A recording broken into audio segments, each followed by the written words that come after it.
لمن كان يرجو الله واليوم الآخر وذكر الله كثيرا. وقد قال النبي صلى الله عليه وآله وسلم: بعثت بالشريعة البيضاء ليلها كنهارها، أو كما قال عليه الصلاة والسلام. اللهم صل على سيدنا محمد وعلى آل سيدنا محمد وبارك وسلم. صلی اللہ علی النبی الامی، صلی اللہ علی النبی الامی. بہت ہی عزت اور احترام کے مستحق میرے بزرگوں، قابل قدر نوجوانوں، دینی اور ایمانی بھائیوں، آپ بھی دعا فرمائیں اور میں بھی دعا کروں آپ کے ساتھ. اللہ تبارک و تعالی حضور پاک علیہ الصلوۃ والسلام کی ذات سے متعلق، آپ کی سیرت سے متعلق، آپ کی سنتوں سے متعلق، اور آپ کی ذات جو ہمارے اور آپ کے لیے نمونہ بنائی گئی ہے اس سے متعلق صحیح جذبے، صحیح نیت کے ساتھ صحیح بات کہنے کی توفیق مرحمت فرمائے. مذہب اسلام میں اللہ تبارک و تعالی نے سارے کا سارا دار و مدار انسان کی نیت پر رکھا ہے. کوئی اللہ کا بندہ کتنا ہی پکا سچا اسلامی کام غلط نیت سے بھی کرتا ہے تو اللہ کے ہاں وہ قابل قبول نہیں ہوتا. ایک کمزور ضعیف مسلمان، بے سہارا مسلمان، معاشی اعتبار سے، خاندانی اعتبار سے کمزور مسلمان اگر سنت کے مطابق بھی کوئی کام کرتا ہے تو اللہ کے ہاں پسندیدہ ہوتا ہے. نبی اکرم صلی اللہ علیہ وسلم کی ایک حدیث شریف ہے، حضرت ابو ہریرہ بہت زیادہ عاشقانہ، والہانہ، عجیب و غریب انداز سے بیان کرتے تھے. بعض روایتوں میں آتا ہے کہ جب وہ بیان کرتے تھے تو کبھی کبھی بیان کرنے سے پہلے اس بات کو یاد کر کے بے ہوش ہو کے گر جایا کرتے تھے. روایت میں آتا ہے کہ ایک موقع پر فرمایا کہ اوصانی خلیلی، میرے محبوب نے مجھے وصیت فرمائی ہے. یہ بات میں نے کئی دفعہ عرض کی ہے اپنے درمیان کہ حضور پاک علیہ الصلوۃ والسلام کے ارشادات کو بیان کرنے کا انداز صحابہ کرام کا مختلف تھا.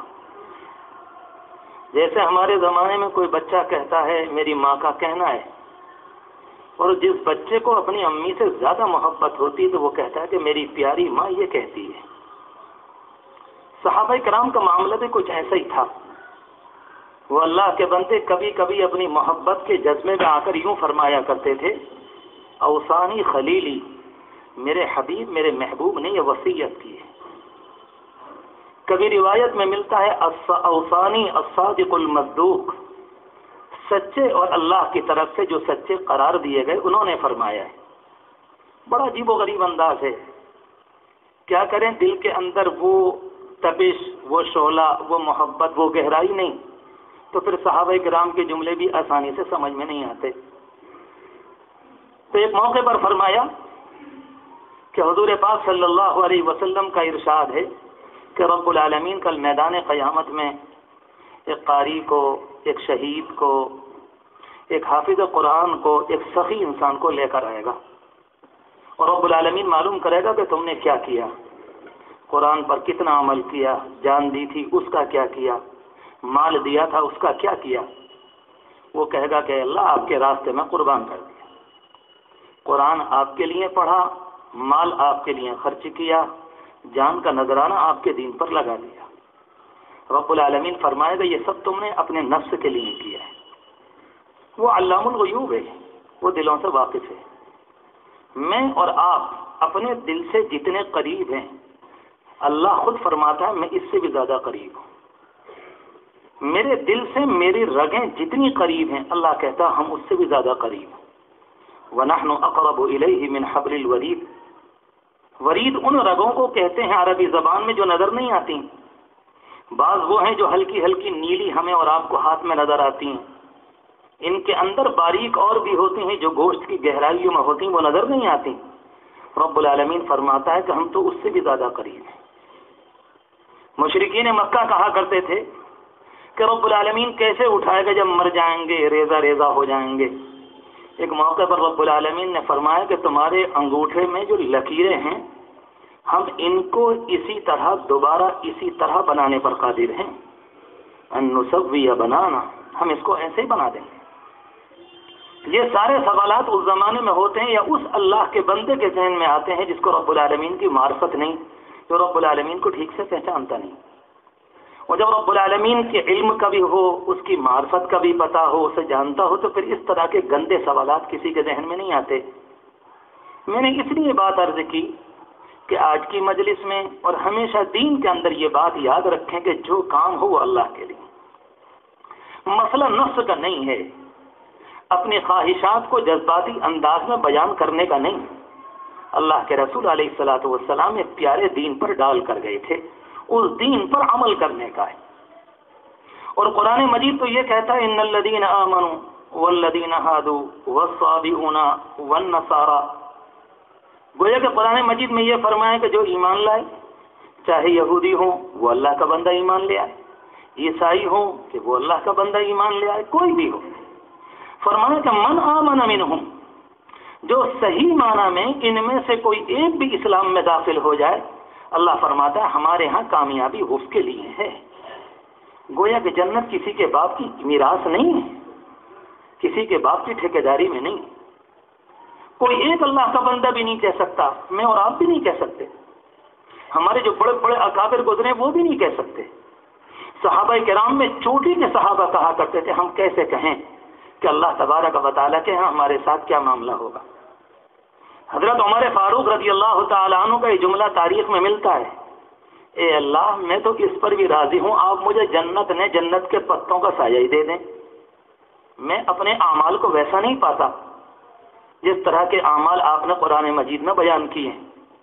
اور یہ اللہ کے بندے وہ ہیں جو زبان رسالت سے، جو دنیا میں سب سے سچی زبان تھی، سن چکے تھے کہ اللہ تبارک و تعالیٰ نے ان لوگوں کی مغفرت کا اعلان کر دیا ہے۔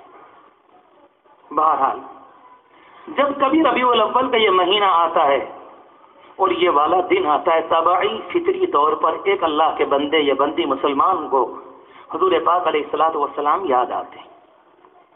ہر انسان کو جب کسی کا انتقال ہو جائے، ماں باپ میں سے کسی کا جب وہ دن آتا ہے تو طبعی فطری طور پر انسان کہتا ہے کہ آج ابا کو 1 مہینہ ہو گیا، کوئی کہتا ہے کہ میری ماں کو آج 2 ہفتے ہو گئے۔ حضور پاک علیہ الصلوۃ والسلام جب دنیا میں آئے اور جب دنیا سے آپ گئے تو صحابہ کرام کہتے ہیں جب آپ آئے تھے اس زمانے کی بات تو ظاہر ہے کہ وہ زمانے جاہلیت تھا جب آپ آئے تھے، نبوت کا اعلان تو آپ نے 40 سال کے بعد فرمایا، اس لیے آپ کی تاریخ کے متعلق یہ بات طے نہیں ہے کہ آپ دنیا میں 12 ہی تاریخ کو آئیں۔ بعض باتیں تاریخ میں مشہور ہو جاتی ہیں، حقیقت کچھ اور ہوتی ہے۔ اس لیے دنیا کے اہل علم جن کے قلم کا اعتبار کیا جاتا ہے، جن کی بات کو مانا جاتا ہے، ان کا اتفاق یہ ہے کہ 9 تاریخ کو آپ آئے۔ یہ کوئی ایسا مسئلہ نہیں ہے جس پر زبردستی کا اختلاف کیا جائے کہ 9 کو آئے کہ 12 کو آئے۔ اللہ کا شکر ہے کہ آپ آئے اور دنیا کو بہار ملی اور دنیا کو ایک مرتبہ پھر انسانیت ملی۔ مگر جس دن آپ گئے وہ 12 تاریخ تھی۔ جب آپ آئے تو وہ زمانہ جاہلیت کا تھا، اس زمانے میں تاریخ کے جمع کرنے کا کوئی اعتبار نہیں تھا۔ مگر جب گئے ہیں تو اپنے پیچھے 1,24,000 عاشق چھوڑ کر گئے۔ ان اللہ کے بندوں کو تو یہ معلوم تھا کہ ہمارے نبی نے آخری دن کیسے گزارے، وہ جانتے تھے۔ پہلی والی تاریخ کا پکے درجے میں نہ پایا جانا امکان ہے، کیونکہ اس زمانے میں آپ دنیا میں اس طرح سے نہیں آئے کہ لوگ یہ سمجھتے کہ نبی آخر الزماں پیدا ہو گئے۔ عبد المطلب کے خاندان میں ان کا ایک پوتا آیا تھا، عبد المطلب کو تو خود بھی نہیں معلوم تھا کہ اس پوتے کی آگے چل کر کیا شان ہوگی، بلکہ بچپن میں دیکھ کر یہ کہتے تھے کچھ باتیں عجیب و غریب لگتی ہیں کہ یقینی طور پر اس اللہ کے بندے کی کوئی شان ہوگی، ورنہ انہیں نہیں معلوم تھا۔ خاندان کے لوگ بھی کہتے تھے مگر یہ ساری بات تو اس دن معلوم ہوئی جس دن حضور پاک علیہ الصلوۃ والسلام کو رب العالمین کی جانب سے پہلی وحی ملی اور اس کٹی ہوئی دنیا کا رشتہ دوبارہ اللہ کی ذات سے جڑ گیا۔ عظیم ترین دن تھا تاریخ اسلامی کا وہ دن جس دن آپ آئے، اور بہترین دن تھا تاریخ اسلام کا وہ جس دن اللہ کی طرف سے جبریل امین پہلی وحی لے کر آپ کے دل پر قرآن کی آیتیں ڈال کر گئے، کہ گویا کہ دوبارہ سلسلہ دنیا کا اور رب العالمین کی تعلیم کا جڑ گیا۔ عیسیٰ علیہ الصلوۃ والسلام کو گئے ہوئے تقریباً 570 سال ہو چکے تھے اور عیسائیت دم توڑ چکی تھی۔ تقریباً 60-70 سال کی تاریخ کے بعد تو عیسائیت ایسی بدلی کہ آج تک پتہ نہیں کہ حقیقی عیسائیت کیا ہے۔ اس زمانے میں سب سے قدیم ترجمہ انجیل کا عیسیٰ علیہ الصلوۃ والسلام پر جو کتاب تھی، جو اس زمانے میں سب سے قدیم ترجمہ ملتا ہے وہ یونانی زبان میں ملتا ہے، مگر آج تک طے نہیں کہ عیسیٰ علیہ الصلوۃ والسلام کی انجیل کس زبان میں تھی۔ اس دین کے ساتھ لوگوں نے ایسا کیا کہ بالکل اس کی شکل کو بگاڑ دیا، اور غیر نے نہیں، اسی کے کچھ منافقین نے، بعد میں آنے والے کچھ قذافوں نے، کچھ بدماشوں نے، کچھ بے ایمانوں نے۔ اور اس زمانے میں اللہ کے بندے عیسیٰ علیہ الصلوۃ والسلام کے صحیح متبعین کہتے تھے عیسائیت یہ نہیں ہے جو تم کہہ رہے ہو، یہ نہیں، بالکل جھوٹ۔ ایک وقت آیا کہ ان کو اٹھا کر جنگلوں میں درندوں کے سامنے ڈال دیا گیا، پھڑوا دیا گیا، اور وہ بیچارے مر گئے۔ یہ جو ہم اور آپ اصحاب کہف کا واقعہ سنتے ہیں یہ وہی تو ہیں۔ عیسیٰ علیہ الصلوۃ والسلام کے 300 سال کے بعد، تقریباً 300 سال کے بعد عیسیٰ علیہ الصلوۃ والسلام کے اللہ کے بندوں نے طے کیا ہم اسی دین پر قائم رہیں گے جو اصلی دین ہے۔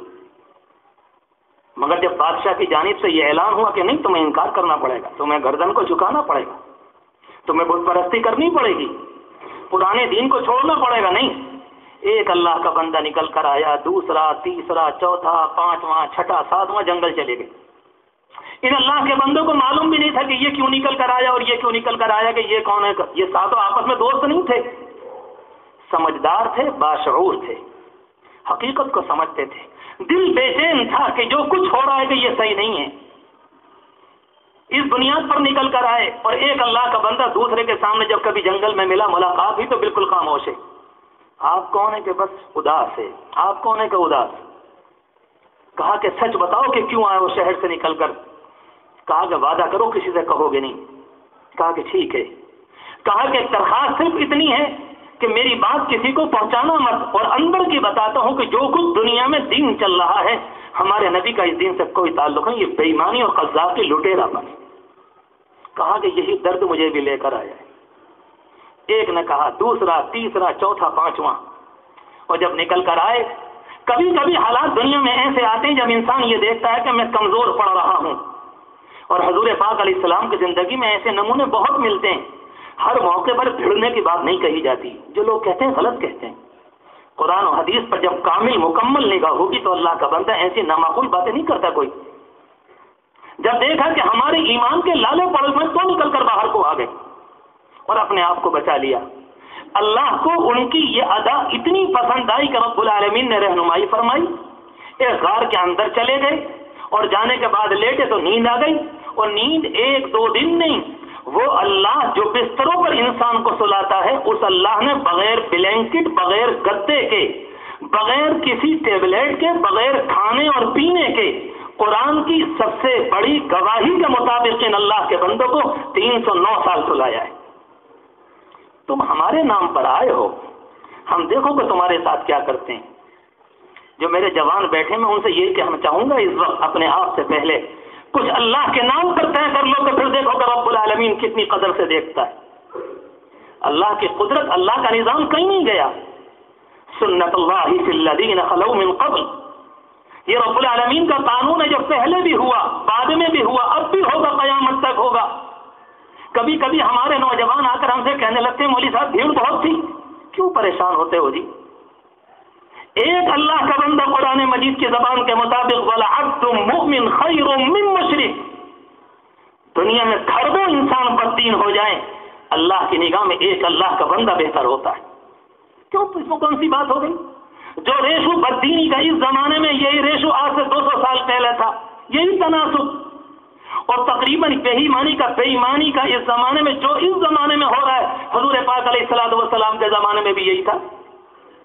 صحابہ کرام کتنے تھے؟ بہت تھوڑے. آپ جب دنیا سے گئے تو 1,24,000 کی مقدار آتی ہے تو چھوڑ کر گئے آپ دنیا سے. پورا روم کیا تھا؟ سارے کا سارا مشرک. پورا ایران کیا تھا؟ سارے کا سارا مشرک. ملک شام کیا تھا؟ سارے کا سارا مشرک. فلسطین کیا تھا؟ سارے کا سارا مشرک. ہندوستان کیا تھا؟ سارے کا سارا کفر میں ڈوبا ہوا. مگر ان سوالات کو اللہ کے رسول ایسا بنا کر گئے کہ قیامت تک کے لیے ہر اللہ کا بندہ اپنے دل میں یہ ارمان رکھتا تھا کہ جہاں کہیں جاؤں گا بھلے سے مر سکتا ہوں مگر اپنے نبی کے پیغام کو پہنچا کر جاؤں. پورا اطمینان، اعتماد، سکون. اپنی طرف سے یہ بات تھی کہ نہیں ہم اس ذمہ داری پر دنیا میں کھڑے کیے. حضور پاک علیہ الصلوۃ والسلام جب دنیا میں تشریف لائے 40 سالہ زندگی تو الگ ہے. میں اپنے جوانوں سے کہنا چاہتا ہوں خاص طور سے یاد رکھنا میرے اس جملے کو. اللہ کے رسول علیہ السلام نے 40 سال میں کبھی نہیں فرمایا کہ 40 سال کی زندگی میں تمہارے لیے میرے اندر یہ نمونہ ہے. سیرت کو گڑبڑانے مت دو. دنیا کے قذاب اور بدماش یہ کریں گے؟ ہرگز نہیں. آپ نے کبھی نہیں فرمایا. آپ کو تو خود بھی نہیں معلوم تھا کہ رب العالمین ان قریب مجھے رسول بنانے والا ہے. آپ کو تو خود بھی نہیں معلوم تھا. جب پہلی مرتبہ جبریل امین آئے ہیں اور جس موقع پر پہلی وحی آپ کے دل پر ڈالی گئی تو آپ گھبراتے، کانپتے، آپ کا گوشت لرز رہا تھا، ہل رہا تھا. اور اس حال میں آپ پہنچے اور اپنی رفیقہ حیات ہماری اور آپ کی محترم ماں حضرت خدیجہ سے آپ نے آ کر یہ فرمایا آج مجھے اپنی جان پر ڈر لگ رہا ہے، انی اخاف علی نفسی. یہ بخاری شریف کی روایت ہے. کہا تو عجیب و غریب ہوا. روایت کے اندر آتا ہے بخاری شریف میں کچھ دن پہلے آپ کی طبیعت میں تنہائی آ گئی. آپ نے لوگوں سے، سماج سے، معاشرے سے اپنے آپ کو کاٹ لیا اور آپ تنہائی میں چلے جاتے. تو معلوم یہ ہوا کہ آپ کو نہیں معلوم تھا. مگر یہ بات الگ ہے کہ اس زمانے میں کچھ نہ کچھ نشانیاں تھیں کہ آپ خود فرماتے ہیں کہ کبھی کبھی میں رات میں خواب دیکھتا تھا اور صبح کو بالکل ویسا ہی ہو جایا کرتا تھا کہ معاملہ تھا کچھ جس طرح سے روشنی سورج کے آنے سے پہلے ادھر سے صبح کو روشنی چمکتی ہے اور دیکھنے والے یہ کہتے ہیں کہ 7:05 پر آفتاب طلوع ہوگا. آدھا گھنٹہ پہلے، 25 منٹ پہلے روشنی آنے لگتی ہے. جیسے ہی اللہ کے رسول علیہ الصلوۃ والسلام آئے تھے اور دنیا میں جو آپ خاص وقت آئے تھے صبح صادق کے موقع پر آپ کی پیدائش ہوئی، گویا کہ رات جا رہی تھی اور دن آ رہا تھا. یہ اس بات کا بھی اشارہ تھا اب دنیا میں جہالت کا دور گیا، اب دنیا میں روشنی کا دور آنے والا ہے. انا ارسلناک بالحق بشیرا ونذیرا. اے پیغمبر ہم نے آپ کو خوشخبری دلانے والا اور ڈرانے والا بنا کر بھیجا. آپ تشریف لے آئے، آپ نے لوگوں کو ساتھ دیا. ایک طریقہ تو عید میلاد النبی کا طریقہ یہ ہے، بالکل صاف، بہت آسان عرض کر رہا ہوں جو اس زمانے میں آپ دیکھ رہے ہیں. اور یاد رکھیں ابھی بہت پڑے گا. منورنجن میں مزہ آتا ہے. اپنے آپ کو بدلنا دنیا کا سب سے مشکل کام ہوتا ہے. دنیا کے اندر اگر کوئی اللہ کا بندہ آپ سے آ کر یہ کہے کہ شراب چھوڑو، فلا کرو، فلا کرو، فلا کرو، ہماری آنکھیں سرخ ہو جاتی ہیں. دنیا میں یہ کام تو سب سے آسان ہے. ابن تیمیہ رحمت اللہ علیہ کو جس زمانے میں انہوں نے اپنے خلاف، بادشاہ کے خلاف فتویٰ دیا، انہیں کنویں میں قید کر دیا گیا، وہیں موت آئی. امام ابو حنیفہ رحمت اللہ علیہ کا انتقال جیل کی سلاخوں کے پیچھے ہوا. امام یوسف رحمت اللہ علیہ کو قید میں ڈالا گیا. حسن بصری کی گردن پر مہر لگائی گئی. اور ایک دو نہیں، سینکڑوں علماء، محدثین، فقہا، واعظین عظام، جس کسی اللہ کے بندے نے دین کی بات کہی، اپنے زمانے کے بادشاہوں نے اٹھا کر انہیں جیل کی سلاخوں کے پیچھے ٹھوس دیا کہ حق بات کڑوی لگا کرتی ہے. یہ تو ہر دور کی بات ہے. لہذا ایک طریقہ انسانوں کا یہ ہوتا ہے کہ ادھر کو چلو جدھر مزہ آئے. آپ دیکھ رہے ہیں یہی مزہ ہے. مگر حضور پاک علیہ الصلوۃ والسلام جب دنیا میں تشریف لائے اور مکہ مکرمہ میں آپ نے دعوت دی، قرآن مجید کا بیان ہے کہ قرآن مجید نے فرمایا کہ رب العالمین نبی کو بھیجتا ہے انسانوں میں، وہ آ کر یتلو علیہم آیاتہ، اللہ کی کتاب کو پڑھ کر سناتے ہیں، اور اس کے بعد وَيُعَلِّمُهُمُ الْكِتَابَ وَالْحِكْمَةَ، ان کو کتاب کی تعلیم دیتے ہیں، حکمت، دانائی، دانشمندی، عقل مندی، کون سے کام کرنے ہیں، کون سے نہیں کرنے، کیا بولنا ہے، کیا نہیں بولنا، گھر کا نظام زندگی، بیوی کے ساتھ معاملات، اولاد کی تربیت اور پرورش، ان کو علم کے ذریعے دنیا میں ترقی دینا، ملکوں کا نظام. وَيُعَلِّمُهُمُ الْكِتَابَ وَالْحِكْمَةَ، اور ایک جملہ اور فرمایا وَيُزَكِّيهِمْ، انسانوں کے دلوں کی گندگی کو نکال کر دور کرتے. ہمارے آپ کے سارے ہاتھ پاؤں ہمارے دل کے چاروں جانب گردش کرتے ہیں. ایک لڑکی کسی موقع پر کہیں سے گزر جائے، دل میں گندی حرکت پیدا ہوتی ہے، تب جا کر آنکھ اس کی جانب کو دیکھتی. پہلے خیال یہاں سے جنم لیتا ہے ہاتھ اسی کے مطابق چلتے ہیں، پاؤں اسی کے مطابق چلتے ہیں، آنکھیں اسی کے مطابق چلتی ہیں، کان اسی کے مطابق چلتے ہیں. پہلے یہاں، اور رب العالمین انبیاء کو یہ بتلاتا ہے کہ انسانوں کے ہاتھ پاؤں پر پہلے مت کرنا محنت، ان کی آنکھوں پر محنت جا کر پہلے مت کرنا، پہلے ان کے کانوں کو نشانہ مت بناؤ. وَيُزَكِّيهِمْ، ان کے دل سڑ گئے ہیں، پہلے جا کر اس پر محنت کرو. انبیاء کا میدان، انبیاء کے فیلڈ، انبیاء جو آ کر کام کرتے ہیں وہ انسانوں کے دلوں کو بناتے ہیں. اگر یہ ہوتا کہ پہلے ہاتھ ٹھیک کرو، 10 سال میں ہاتھ ٹھیک ہوتے، 10 سال میں پورے سماج کی آنکھیں ٹھیک ہوتی، 15 سال میں کان ٹھیک ہوتے، پھر کہیں پاؤں ٹھیک ہوتے، پھر کہیں زبان درست ہوتی. اس کے لیے تو سالوں چاہیے. اللہ تبارک و تعالیٰ نے فرمایا کہ نہیں، پہلے انسانوں کے دلوں پر محنت کرو.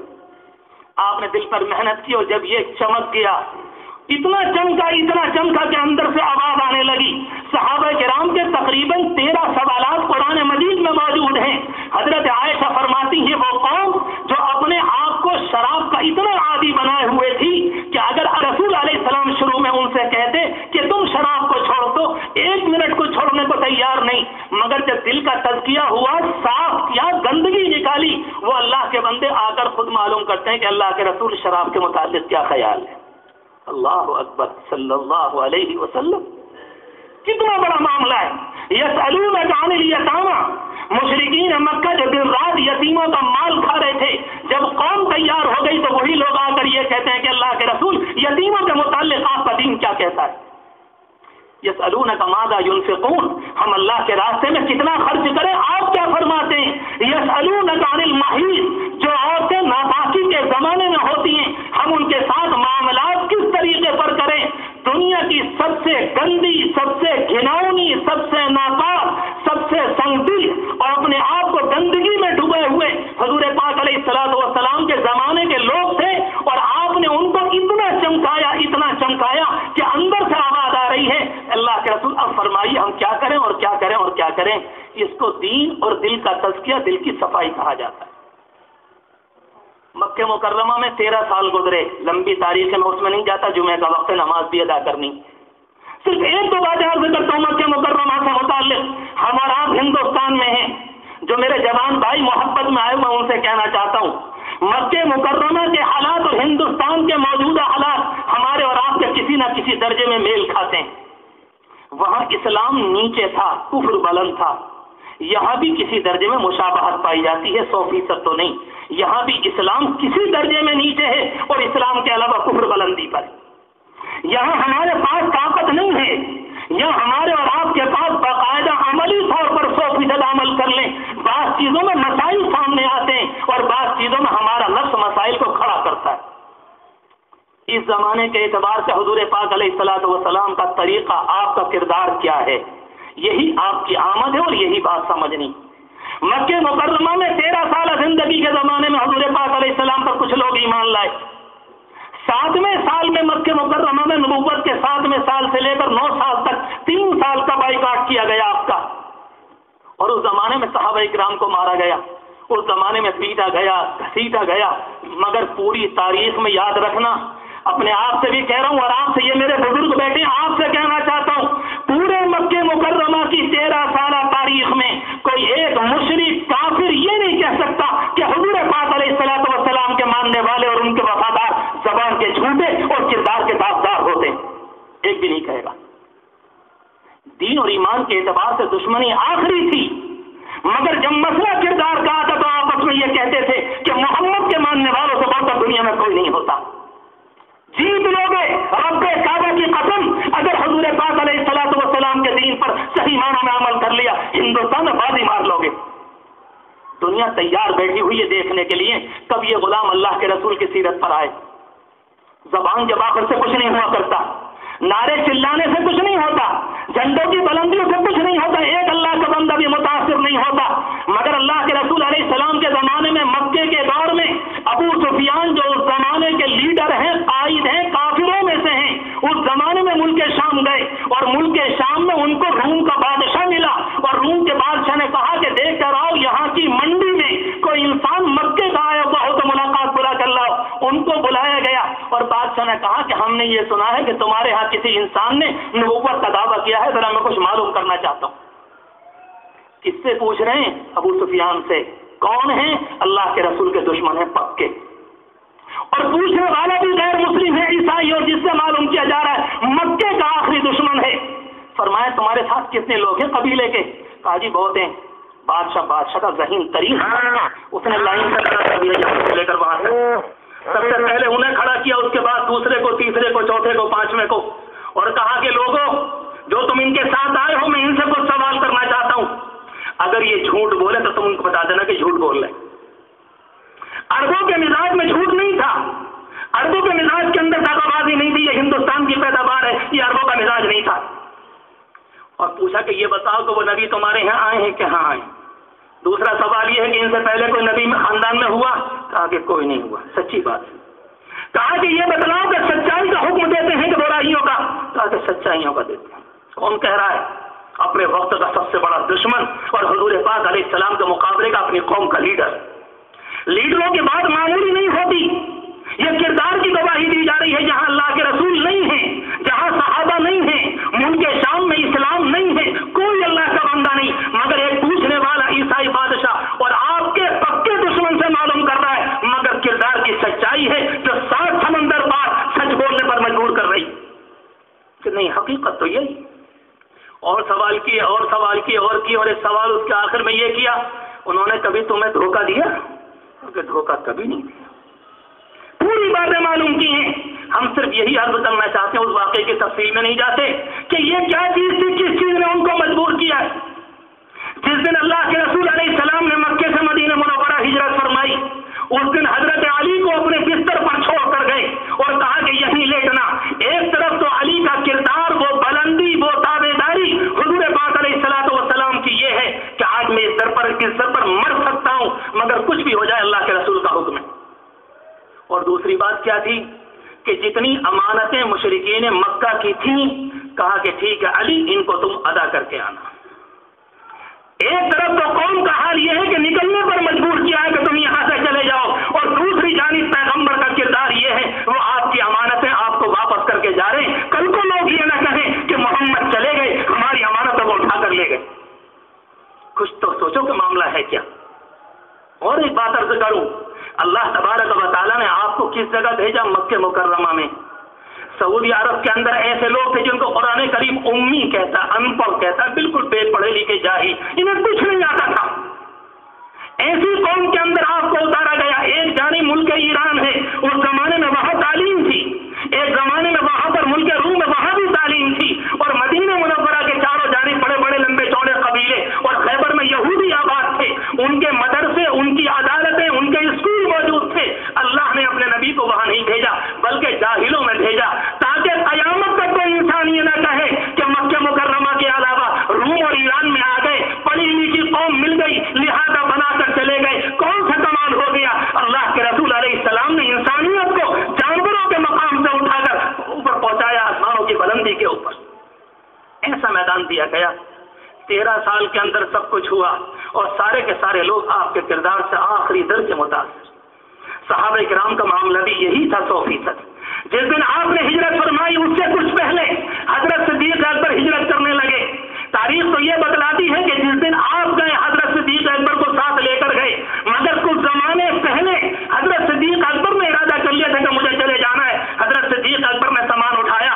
قوم کے نہایت باوقار آدمی، قوم کے بڑے آدمی، صاحب کردار آدمی، مضبوط ترین آدمی، قوم کے نرالے، اپنی قوم کے خادم جب جانے لگے، ادھر سے قوم کا چودھری، سرپنچ اور مکھیا ابن الدغنہ آ رہا تھا. کہا کہ ابو بکر کہاں چلے؟ کہا کہ تمہاری قوم رہنے نہیں دیتی. مگر کہتے خبردار ابو بکر، تم مکے سے نہیں جا سکتے. تم جیسا باوقار آدمی مکے کے اندر رہے گا، ہم تمہاری ذمہ داری لیتے. پورے کا پورا ماحول مخالف ہے. صدیق اکبر حضور پاک علیہ السلام کے جان نثار ہیں، اور ابن الدغنہ ایک پکے درجے کا کافر صدیق اکبر مسلمان کو آپ کے سچے خادم کو لوٹا کر لاتا ہے، اور آ کر یہ کہتا کہ نہیں آپ مکے میں رہیں گے، مکہ تو آپ کے بعد سونا ہو جائے گا. اتنے شریف لوگ کہیں جایا نہیں کرتے.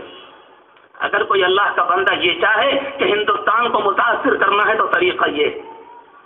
قرآن مجید کے اشارات کو سمجھو، بڑی لمبی کہانی ہو جائے گی اگر تفصیل میں آیا کہ رب العالمین نے یوسف علیہ السلام کو کہاں پہنچایا. پہلے بھائیوں کے درمیان حسد ہوا، اس کے بعد کنویں میں ڈالے گئے. ایک قبیلہ آیا، اس نے کنویں سے نکالا اور جا کر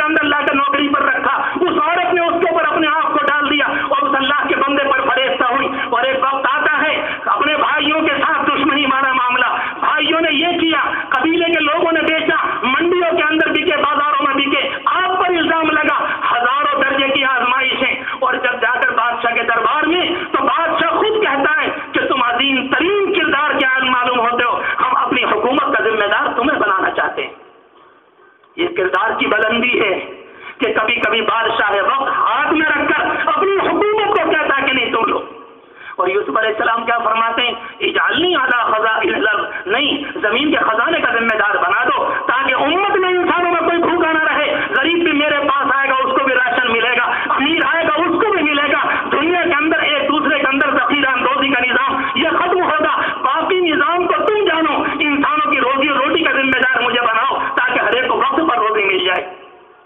ساری دنیا نے دھکا دیا، انبیاء علیہ السلام کسی سے محبتوں کی بنیاد پر، دشمنی کی بنیاد پر کسی سے بدلہ نہیں لیا کرتے۔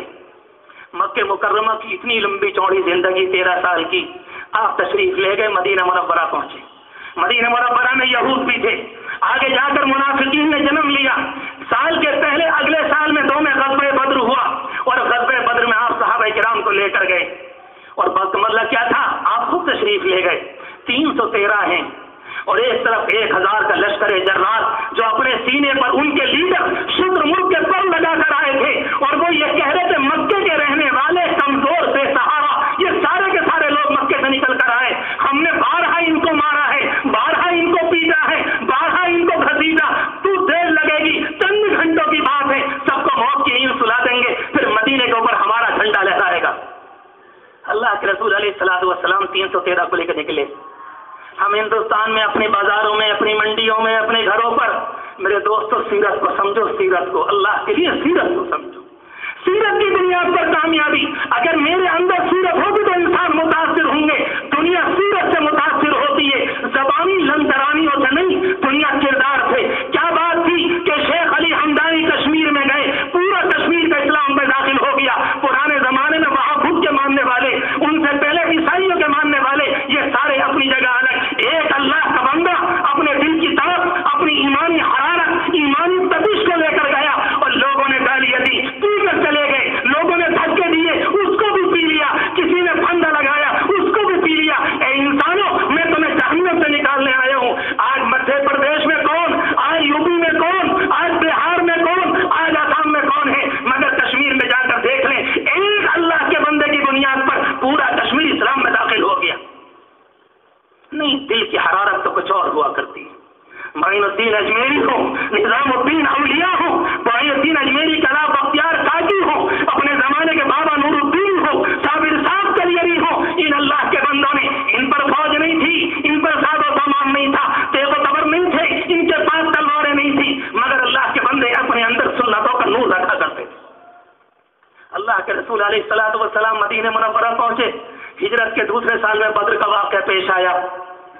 جب آپ جا رہے ہیں تو راستے میں 2 مسلمان ملے، 2 صحابی، حضرت حذیفہ اپنے والد کے ساتھ دونوں مل گئے۔ اللہ کے رسول علیہ السلام نے پوچھا کہاں سے آ رہے ہو، کئی در سے؟ کہا کہ اللہ کے رسول علیہ السلام راستے میں ابو جہل مل گیا تھا، اس نے ہمیں پکڑ لیا اور کہا کہ تمہارے نبی ہم سے ٹکرانے کے لیے آ رہے ہیں اور تم جا کر ان کا ساتھ دو گے، یا تو ہم تمہاری گردن مارتے ہیں یا وعدہ کرو کہ تم ساتھ نہیں دو گے۔ اللہ کی پناہ، ذرا سوچو، ہمارے گھروں کا معاملہ کچھ اور ہے، ہماری زبانوں کا معاملہ کچھ اور ہے، آپ سے نہیں، اللہ کی قسم، خدا کی قسم، اپنی قبر، اپنی موت کو سامنے رکھ کر اپنے آپ سے پہلے کہہ رہا ہوں، یہ چیز تو پریشان کیوں ہوئے؟ جس طرح سے مریض کا کینسر اسے کسی کروٹ چین نہیں رہنے دیتا، یہ نبی کی تعلیم اور سیرت سے دوری اور آپ کے کردار سے بہت، یہ ہماری زندگی کو بالکل موت کی حرام کی نیند سلائے ہوئے، قرار آنے کو تیار نہیں۔ اللہ کے رسول علیہ السلام نے فرمایا، کیا کہا اس نے؟ کہا کہ یہ کہا تھا کہ نبی کا ساتھ دو گے تو گردن ماریں گے، یا وعدہ کرو زبان دو۔ آپ نے فرمایا تم نے کیا کہا؟ کہا ہم نے زبان دے دی، نبی کا ساتھ نہیں دیں گے۔ اللہ کے رسول علیہ السلام نے فرمایا زبان دے کر آئے ہو تو ٹھیک ہے، تم میرے ساتھ مت آؤ۔ اللہ اکبر، 313 تھے اور ایک کل ملا کر 2 گھوڑے اور 70 اونٹ، اور لکھا ہے مورخین نے، میں نے کل پڑھا، بعد اللہ کے بندے کے ہاتھ میں ڈنڈا، بعض کے ہاتھ میں پیڑ کی شاخ، بعض کے ہاتھ میں لاٹھی، بعض کے ہاتھ میں پتھر، کچھ نہیں تھے ان اللہ کے بندوں کے پاس، چند تلواریں، اور چلے ہی دنیا میں مقابلہ کرنے کے لیے حضور پاک علیہ السلام کے ساتھ۔ ایک ایک انسان کی قیمت 100 انسانوں کے برابر تھی، مگر فرمایا کہ تم نے زبان دی ہے، کس کو؟ اپنے زمانے کے کتے اور خبیث انسان ابو جہل کو، مگر اللہ کا نبی اس بات کی بھی پاسداری کرتا ہے۔ جہنم میں ڈھکیلنے نہیں آئے تھے، انسانوں کو کردار دینے کے لیے آئے تھے۔ آپ سوچ سکتے ہیں، ہم اپنے پاس کے معاملات پہ غور کر لیں، اپنے گھر کے معاملات پر، اپنے دوستوں کے معاملات پر، تجارت کے معاملات پر، ہم کہتے ہیں اس زمانے میں گاڑی کیسے چلے گی اگر جھوٹ نہ بولا جائے، اس زمانے میں کیسے ہوگا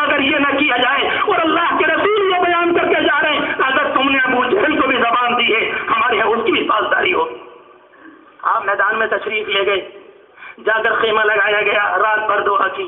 حضرت صدیق اکبر حضرت علی فرماتے ہیں ہم نے اللہ کے رسول علیہ السلام کو دیکھا کہ آپ سجدے میں پڑے ہیں اور سجدے میں اللہ سے دعا کر رہے ہیں، اللہم انجز لی ما وعدتنی، اے اللہ اپنی مٹھی بھر پونجی لے کر آیا ہوں، آج اس کو کامیاب کر دیجیے۔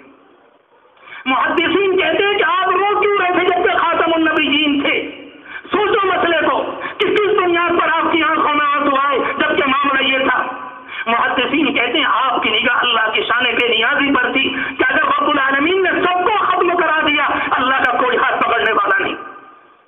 پیغمبر کی نگاہ اللہ کی طاقت پر ہوتی، اللہ کی شان بے نیازی پر ہوتی، اس بنیاد پر رب العالمین سے بھیک مانگ رہے ہیں۔ اور آخر میں ایک جملہ کہہ دیا جو نبیوں کی تاریخ میں کسی کی زبان سے نہیں نکلا، جو نبیوں کی تاریخ میں کسی نبی نے سن اپنے زمانے میں نہیں کہا، نہ کسی رسول نے کہا۔ آپ نے آخری بات یہ فرمائی رب العالمین سے، اے اللہ اگر آپ نے اس جماعت کو ہلاک کر دیا قیامت تک آپ کا نام لینے والا کوئی نہیں ہوگا، میں نے محنت کر کے یہ پونجی تیار کی۔ کتنی دل کی گہرائی سے پیارا جملہ نکلا ہوگا۔ حضرت مولانا علی میاں صاحب رحمۃ اللہ علیہ فرماتے تھے لگتا ہے اللہ کے ہاں جملہ قبول ہو گیا، اگر جملہ قبول نہ ہوا ہوتا ہمارے اعمال بد اتنے خطرناک ہیں نہ معلوم کتنی مرتبہ تباہ کر دیے گئے ہوتے۔ کون سا جھوٹ نہیں، کون سی مکاری نہیں، کون سا دھوکہ نہیں، کون سا ایک دوسرے کو پریشان کرنا نہیں، سب کچھ موجود ہے مگر رب العالمین امت مسلمہ کو موقع دیے ہوئے۔ آپ تشریف لائے اور لانے کے بعد ایک سال گزرا، ایک ہی سال کے بعد دوبارہ آئے اور پھر مقابلہ ہوا ہے میدان احد میں، تیسری ہجری ہے۔ تیسری ہجری میں جب وہ لوگ آئے آپ نے صحابہ کرام سے فرمایا تھا کہ اس جگہ پر کھڑے رہنا، چاہے کچھ بھی ہو جائے، ہم جیتیں ہم ہاریں، دشمن بھاگ جائے، مال غنیمت لوگ جمع کرنے لگے، پرندے ہمیں اچک کر لے جائیں، جو عربی زبان میں کہنے کا ایک طریقہ ہے، کچھ بھی ہو مگر اس تم جگہ کو مت چھوڑنا۔ جب لوگ آئے مقابلہ ہوا، دشمن بھاگ گیا، صحابہ کرام جو میدان میں تھے انہوں نے مال غنیمت جمع کرنا شروع کر دیا، یہ سب کچھ ہوا۔ ان اللہ کے بندوں میں دو رائے ہو گئی، جو پہاڑ ٹیلے پر کھڑے ہوئے تھے کہا کہ اب تو چلے گئے، جنگ ختم ہو گئی، بات ختم ہو گئی، چلو نیچے کو چلو۔ ان کے امیر کہتے ہیں نہیں، اللہ کے رسول نے فرمایا تھا یہیں کھڑے رہنا۔ ایک صحابی کہتے نہیں اس کا مطلب یہ تھا، ایک کہتے نہیں اس کا مطلب یہ تھا۔ ایسے موقع پر اختلاف رائے کا ہو جانا کوئی بڑی بات نہیں ہوا کرتا۔ اختلاف رائے ہوا، کچھ لوگ چلے گئے، 12 نوجوان وہیں پر رک گئے، لوٹ کر دشمن پیچھے سے آیا اور اس نے آ کر حملہ کیا، وہ 12 کے 12 اسی جگہ پر شہید ہوئے۔ دشمن نے پلٹا کھایا اور پھر پیچھے سے بھی اور آگے سے بھی، اور صحابہ کرام اور اللہ کے رسول دشمنوں کے درمیان بالکل بیچ میں آ گئے۔ اور پھر تاریخ اسلام میں وہ ہوا جسے بیان کرنے کو بھاری کلیجہ چاہیے۔ اللہ کے رسول کی اپنی کمائی، آپ کی موجودگی میں، آپ کے جھنڈے کے نیچے، آپ کے ہوتے ہوئے، سب کچھ آپ کے ہوتے ہوئے 70 صحابہ کرام شہید ہوئے، آپ کے محترم چچا بھی شہید ہو گئے۔ حدیث شریف میں آتا ہے جب آپ نے چچا کی لاش کو دیکھا، اس موقع پر وہ زبان جو ہمیشہ دوسروں کو تسلی دیا کرتی تھی، اس دن ہم نے آپ کی زبان پر خود ہچکیاں دیکھی ہیں کہ آپ کو دیکھ کر آپ کی آواز نکل گئی۔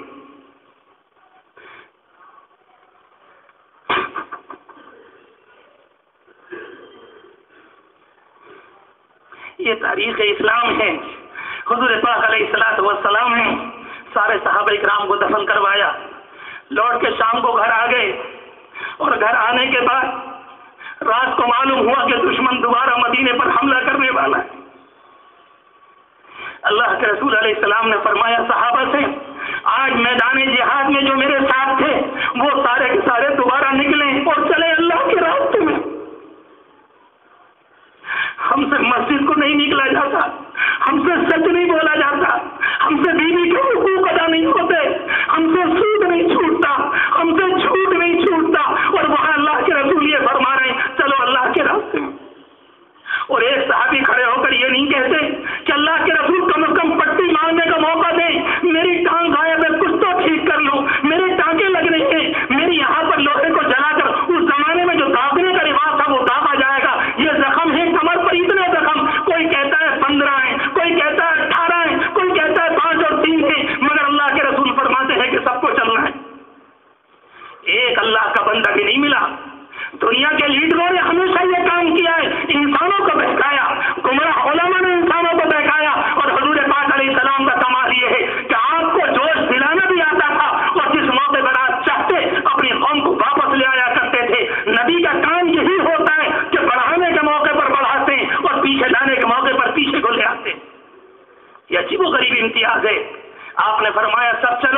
چلے گئے.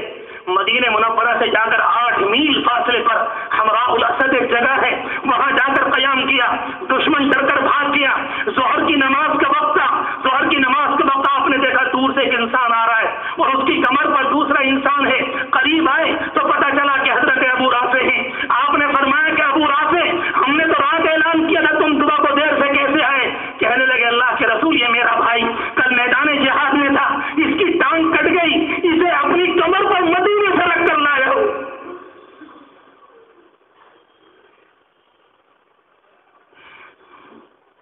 دوستوں کوئی جذباتی مسئلہ نہیں، اللہ کے رسول کی سیرت کو اپناؤ، اس کو اپناؤ. اگر اس مجمع میں کسی ایک نے بھی نیت کر لی سیرت کی، رب کعبہ کی قسم آپ کی آمد کا حق ادا ہو جائے گا اور یقینی طور پر اللہ کے رسول کے دل کو خوشی ہوگی. اس سے کیا ہوتا ہے دنیا کے اندر؟ یہ تو ڈرامے بازیاں ہوتی آئی ہوتی رہیں گی. آج جس چمک دمک پر ساری قوم لگ گئی، حضور پاک علیہ السلام کے سامنے یہ ساری چمک دمک مشرکین مکہ نے پیش کی تھی اور کہا تھا کہ اگر چاہو ہم تمہیں بہترین لڑکی دے دیں، اگر چاہو تو بہترین سسرال دے دیں، اگر تم چاہو تو اپنی قوم کا لیڈر بنا لیں کہ تمہارے بغیر کوئی فیصلہ نہ ہو، اگر تم چاہو ہم سب کچھ کرنے کو تیار، مگر اپنی زبان کو چپ رکھو، اپنے دین سے بعد آ جاؤ. آپ نے اس زمانے میں منورنجن، آپ نے اس زمانے میں لڑکیاں، آپ نے اس زمانے میں ہوا، آپ نے اس زمانے میں اس مال دولت پر لات مار دی. کہا کہ تم مجھے نہیں جانتے، میں تمہیں جہنم کی آگ سے بچانے آیا ہوں. انا آخذ بحجتکم، میں تمہاری کمر کو پکڑ کر جہنم سے گھسیٹ رہا ہوں اور تم بدعملی کر کے تم جہنم میں کودنے کو تیار ہو. یہ ساری باتیں الگ ہیں، اس تفصیل میں نہیں، صرف 2-3 باتیں عرض کر کے بات ختم کرو. جمعے کی نماز بھی انشاءاللہ ادا کرنی ہے. وقت گزرتا رہا، غزوہ احزاب آیا، غزوہ خندق کا موقع آیا، غزوہ حنین کا آیا، صلح حدیبیہ کا موقع آیا.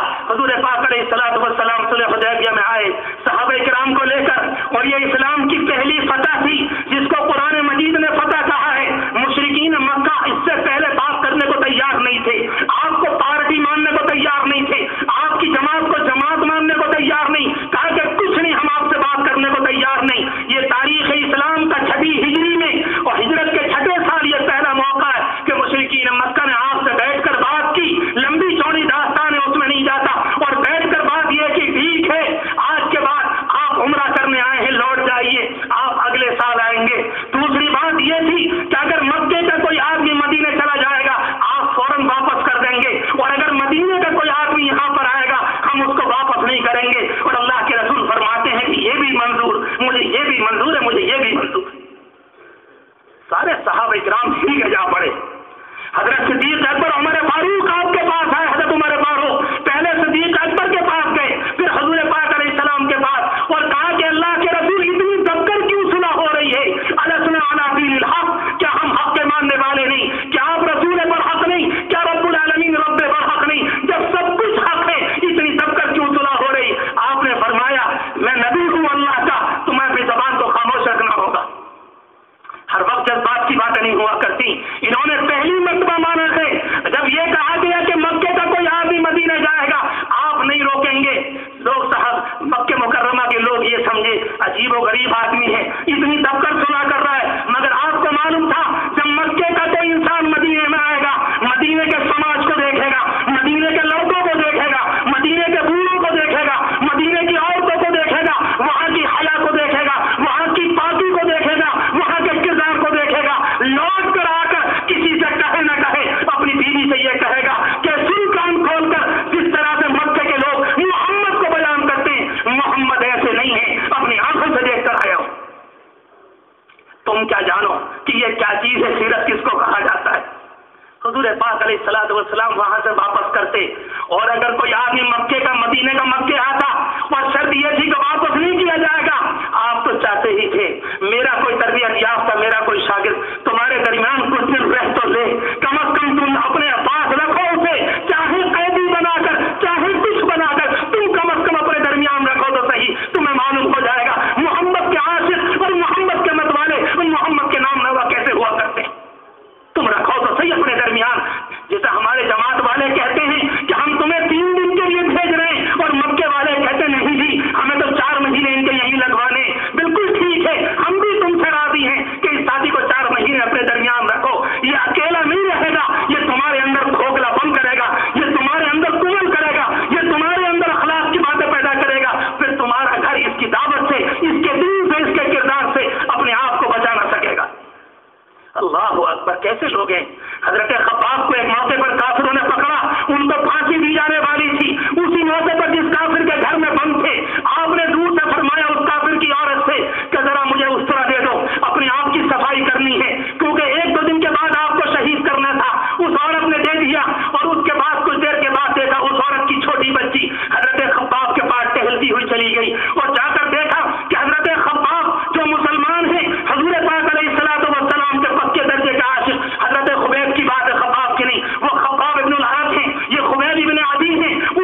آدمی کو کل کو پھانسی دی جانے والی ہے۔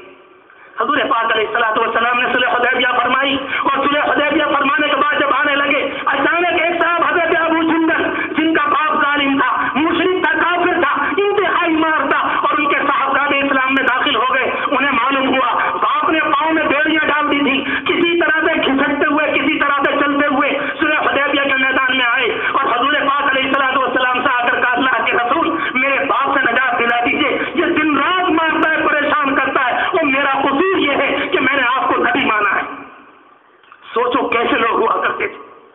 اس موقع پر آپ تشریف فرمائیں، لکھا جا رہا ہے مشرکین مکہ نے کہا کہ نہیں واپس کرنا ہوگا، ابھی ابھی واپس کرنا ہوگا، اور وہ بار بار ابو جندل کہتے ہیں اللہ کے رسول واپس نہ کیجیے گا، واپس نہ کیجیے گا، یہ مجھے بہت مارتے ہیں، یہ مجھے بہت پریشان کرتے ہیں، میرا باپ نہایت ظالم ہے۔ جب ساری باتیں ہوئی مشرکین مکہ نے کہا کہ ٹھیک ہم صلح نامہ پورا کرنے کو تیار نہیں جب تک کہ ان کو واپس نہیں کرو گے۔ آپ نے فرمایا ابو جندل ہم تمہیں مشرکین کو واپس کریں گے۔ اللہ کی پناہ، اس زمانے میں کسی پر حالات آ جائیں تو کھل کر کہتا ہے اپنی شریعت کو اپنے پاس رکھو، اپنے دین کو اپنے پاس رکھو، اپنے قرآن کو اپنے پاس رکھو۔ آسانی سے انسان یہ کہتا ہے، اور ابو جندل کہتے ہیں اللہ کے رسول اورب المشرکین، کیا آپ مجھے مشرکین کی جانب واپس کریں گے؟ آپ نے فرمایا کہ ہاں، نبی اپنی بات کا پابند ہوتا ہے، اور چلتے ہوئے ایک دعا دے دی رب العالمین تمہارے لیے کوئی شاندار راستہ نکالے گا۔ تشریف لے گئے۔ اس کو کہتے ہیں غلامی، اس کو کہتے ہیں عشق، اس کو کہتے ہیں تابع داری، اس کو کہتے ہیں ماننا کہ نبی کی اداؤں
حضرت فاطمہ فرماتی ہیں، حضرت انس کہتے ہیں جب میں نے دفن کیا مٹی ڈالی اور میں لوٹ کر آیا تو حضرت فاطمہ کے مکان کے سامنے رک گیا۔ اندر سے حضرت فاطمہ نے کہا کہ انس، تم نے اللہ کے رسول کی قبر پر مٹی کیسے ڈالی؟ وہ دل تم کہاں سے لے کر آئے؟ اطابت انفسکم، تمہارے دل نے کیسے تیار ہو گیا کہ تم مٹی ڈالو؟